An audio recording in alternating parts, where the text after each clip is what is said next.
সূরা। কোরআনটা খুললেই সর্বপ্রথম আপনার নজরে যে সূরাটা পড়বে, সূরাটার নাম সবাই বলেন সূরাতুল ফাতিহা। আবার বিশ্বনবী এটাকে বলেছেন কোরআনের মা।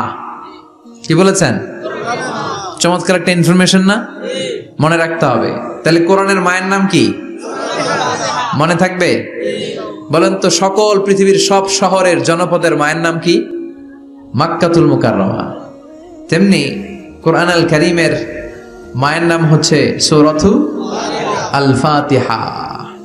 এরপরে বিশ্বনবী বলেছেন এই সূরাটা হচ্ছে সূরাতুল ওয়াফিয়া, অখণ্ড সূরা। এই সূরাকে খণ্ড খণ্ড করে পড়া যায় না। কেউ প্রথম রাকাতে সূরাতুল ফাতিহার অর্ধেক, দ্বিতীয় রাকাতে বাকি অর্ধেক যে পড়ছে, হইছে?